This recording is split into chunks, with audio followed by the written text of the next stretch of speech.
Assalamualaikum warahmatullahi wabarakatuh.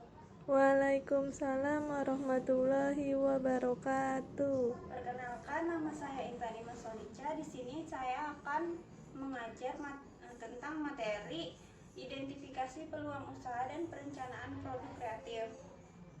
Selamat pagi anak-anak. Pagi, Bu. Apa kabar semuanya? Baik, Bu. Pembelajaran dimulai, alangkah baiknya kita berdoa menurut kepercayaan masing-masing. Berdoa dimulai. Berdoa selesai. Sebelum masuk materi, Ibu akan mengabsen dulu ya. Maisaro, Hadir, Bu. Munaro, Hadir, Bu. Fauji, Hadir. Ika Apriani, Hadir, Bu. Devi Susilowati, Hadir, Bu. Muhammad Arifin, Hadir, Bu. Rizky Saputra, Hadir. Rifki, Hadir, Bu. Sari, Hadir, Bu. Hajijah, Hadir, Bu. Ayu Devita Sari, Hadir, Bu. Sarah Devi, Hadir. Mia Mayang Sari, Hadir, Bu. Rizka Astuti. Hadir, Bu. Masuk semua ya hari ini? Iya, Bu. Oke.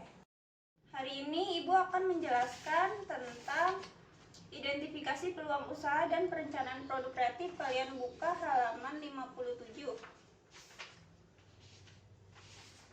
Sudah? Sudah, Bu. Pada materi ini akan membahas ekonomi kreatif di era revolusi 4.0 dan produk kreatif. Ibu akan bertanya kepada kalian, apa yang kalian ketahui tentang revolusi industri 4.0? Ada yang bisa jawab? Suatu perubahan ya, Bu?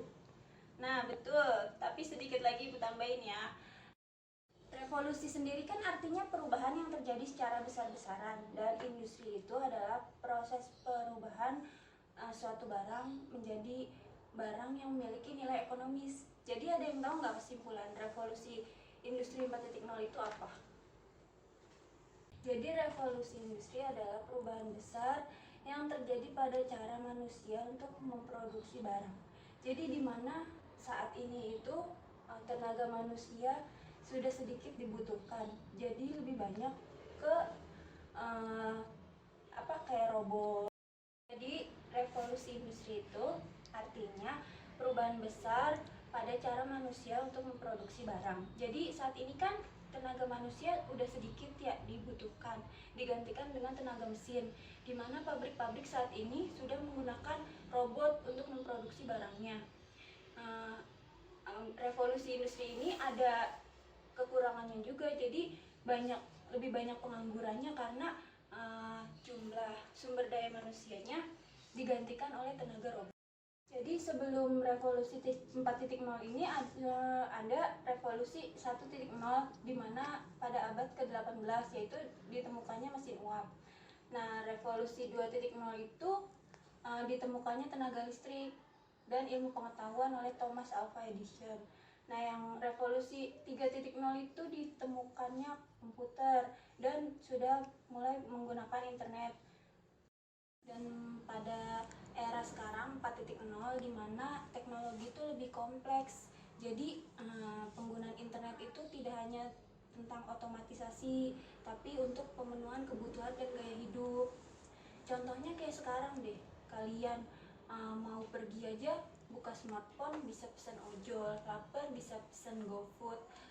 4.0 saat ini di mana teknologi lebih kompleks, di mana internet tidak hanya untuk otomatisasi saja, tetapi untuk menghubungkan jaringan ke satu dengan yang lain. Konektivitas ini disebut dengan Internet of Things atau IoT.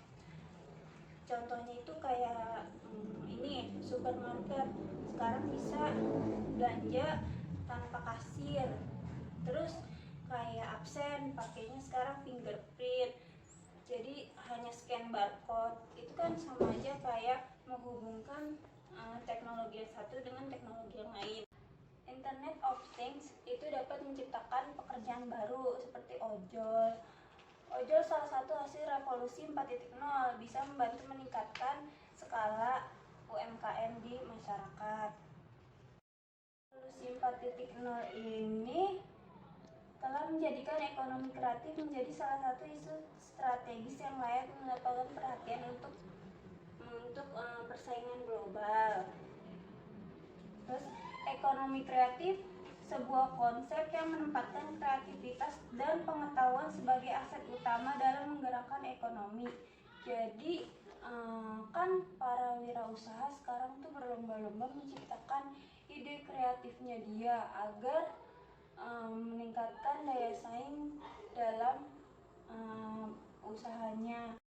Sampai sini sudah jelas anak-anak? Sudah, Bu. Ibu akan masuk ke materi selanjutnya tentang produk kreatif. Apa di sini ada yang tahu produk kreatif itu apa? Tahu nggak? Nggak tahu. Produk kreatif itu kan, kalau kreatif itu identiknya tentang apa? Ide kan. Jadi sesuatu ide yang digagas oleh para wirausahawan untuk menciptakan sesuatu yang baru guna mendapatkan nilai tambah dari produk itu. Kreatif ini terbagi menjadi 16 sektor ya. Ini Ibu tulis ya. 16 sektor.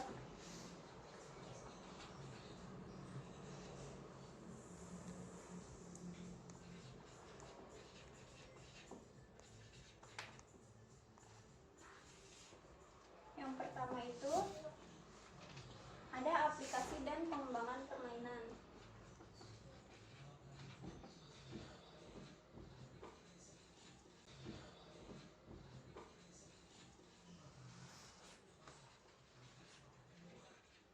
Kedua itu ada di kuliner ya.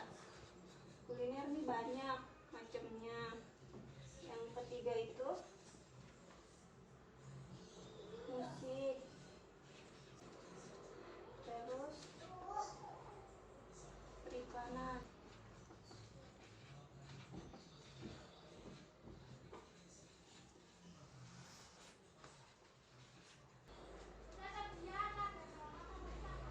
Di periklanan itu kan dulu di periklanan kita hanya melihat iklan di televisi, radio, papan reklame. Sekarang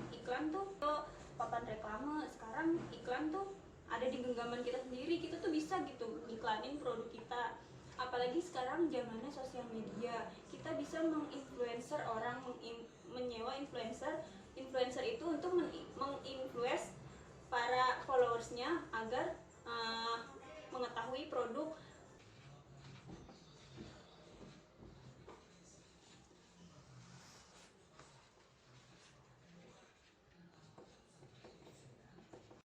Sektor periklanan ya.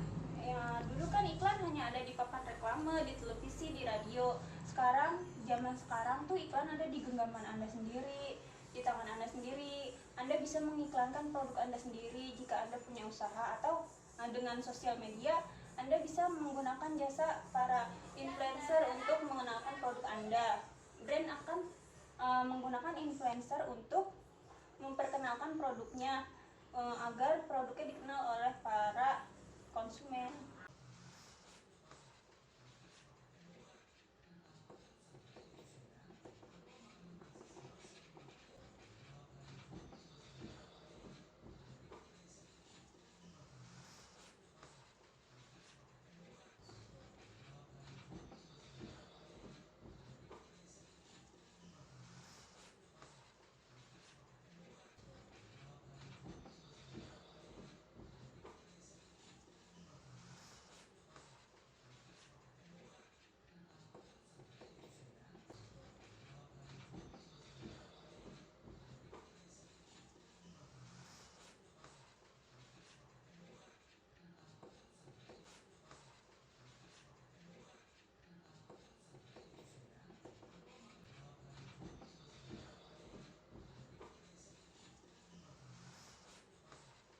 Bukan jasa fotografi untuk memfoto produknya untuk di upload di sosial medianya. Bikin jago animasi kayak di Indonesia, contohnya siapa ya anak-anak yang lagi trending kemarin, Oh, saya tahu, Bu. Apa? Film animasi novel ya, Bu? Iya, betul. Nah, Tidak, Bu. kayak ini loh. Kan sekarang kan games online banyak kayak di Play Store. Banyak anak negeri, anak Indonesia yang menciptakan games. Nah, dari games itu akan mendapatkan nilai tambah atau yang juga dengan uang. Terus yang kedua itu ada di kuliner ya. Kuliner nih banyak. Sektor periklanan ya. Ya, dulu kan iklan hanya ada di papan reklame, di televisi, di radio. Zaman sekarang tuh iklan ada di genggaman Anda sendiri, di tangan Anda sendiri. Anda bisa mengiklankan produk Anda sendiri jika Anda punya usaha, atau dengan sosial media Anda bisa menggunakan jasa para influencer untuk mengenalkan produk Anda. Brand akan menggunakan influencer untuk memperkenalkan produknya agar produknya dikenal oleh para konsumen.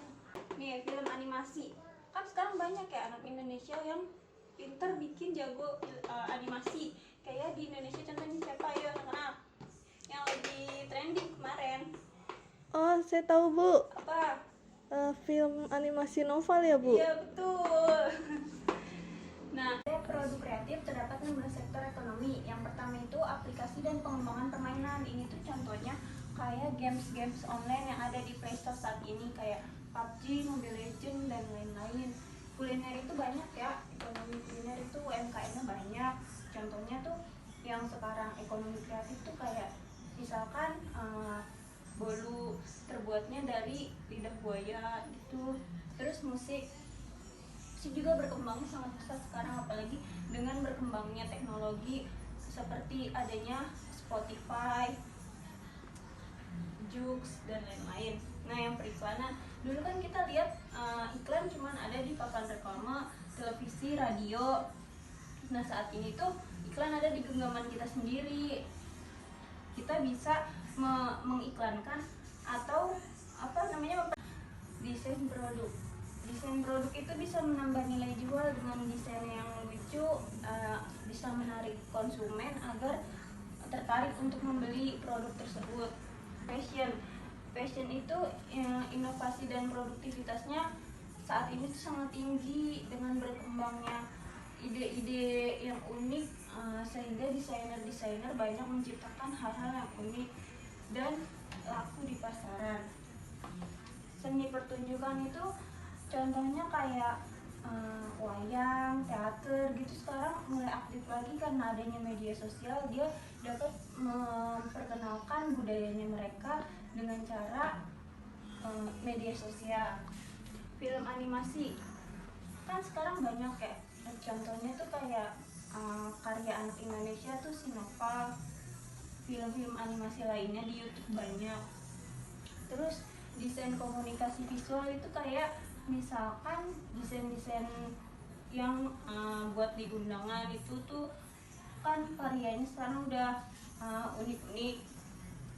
Seni pertunjukan, terus fotografi itu kan sekarang zamannya media sosial, dimana orang banyak membutuhkan fotografi yang hasilnya bagus untuk menarik produknya.